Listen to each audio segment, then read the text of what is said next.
Hello students, आप browser में right करो facebook.com/wapinstitute और फिर उसके बाद आप रिव्यूज़ पे यहाँ पे क्लिक करो। ऐसा करने से आपको हमारे प्रीमियम स्टूडेंट्स के ऑनेस्ट रिव्यूज़ देखने को मिलेंगे, जिससे आपको सहायता होगी हमारे ऑनलाइन क्लास को ज्वाइन करने में। आपको एक आइडिया हो जाएगा कि हम लोग आपको सॉफ्टवेयर इंजीनियरिंग ऑनलाइन क्लासेस में किस तरह से ट्रेनिंग देते हैं। ये जावा का चैप्टर 23 है। चैप्टर 22 में आपको फंक्शन बनाना सिखाया गया था। कैसे बनाते हैं फंक्शन, मेन फंक्शन के ठीक ऊपर फंक्शन का नाम डिफाइन करते हैं। जैसे मैंने फंक्शन का नाम डिफाइन कर दिया टेस्ट, और ये रहा फंक्शन का बॉडी। इसके ठीक पहले हम वॉइड कीवर्ड का इस्तेमाल करते हैं, क्योंकि फंक्शन के अंदर हमने कहीं पे भी रिटर्न इस्तेमाल नहीं किया है। और इसके ठीक पहले स्टैटिक कीवर्ड का इस्तेमाल करते हैं, ताकि हम इस फंक्शन को बिना इस क्लास की सहायता से कहीं भी कॉल कर सके। अभी हमें समझना है कि रिटर्न का इस्तेमाल क्यों करते हैं। अब जनरली इस फंक्शन को जहां कॉल करेंगे वहां पे इस फंक्शन के अंदर की सारी कोडिंग ऑटोमेटिक चली जाएंगी। मैं चाहता हूँ कि फंक्शन कॉल करते वक्त वही डेटा जाए जो मैं यहाँ से रिटर्न करूँ। तो उसके लिए पहले मैं इस फंक्शन के डेफिनेशन में, यानी कि इस फंक्शन की बॉडी में रिटर्न कीवर्ड का इस्तेमाल करूँगा। फिर जो डेटा मैं भेजना चाहता हूँ वो मैं यहाँ पे पास कर दूँगा। जैसे मैंने डिफाइन कर दिया रिटर्न 4, तो इसका मतलब ये हुआ कि जहाँ फंक्शन कॉल होगा वहाँ पे क्या वापस जाएगा, 4।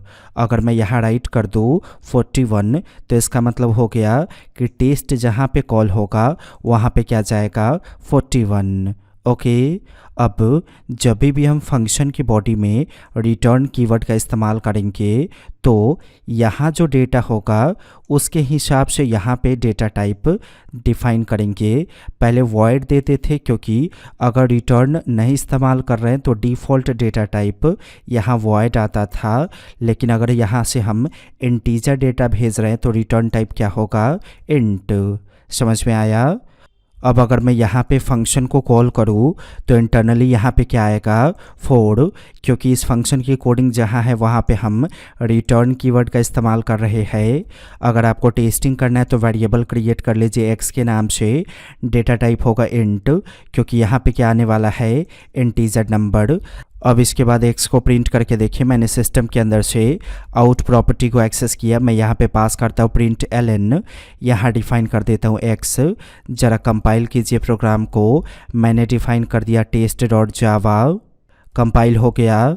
अब ज़रा रन करते हैं। ध्यान से देखिए, रिजल्ट आया 4। अगर यहाँ से हम डेसिमल नंबर को रिटर्न करते तो इसका डेटा टाइप यहाँ पे हम डिफाइन कर देते डबल। सपोज कीजिए अगर हम कोई स्ट्रिंग रिटर्न करते, जैसे मैंने डिफाइन कर दिया सौरव, तो यहाँ पे इसका डेटा टाइप होगा स्ट्रिंग। ध्यान रखना है, स्ट्रिंग डेटा टाइप में एस कैपिटल होता है। अगर इसकी टेस्टिंग करना है तो इस वेरिएबल का डेटा टाइप भी चेंज करना होगा, क्योंकि यहाँ पे क्या आ रहा है, स्ट्रिंग। और अगर स्ट्रिंग आ रहा है तो वैसे ही वेरिएबल में स्टोर होगा जिसका डेटा टाइप स्ट्रिंग हो।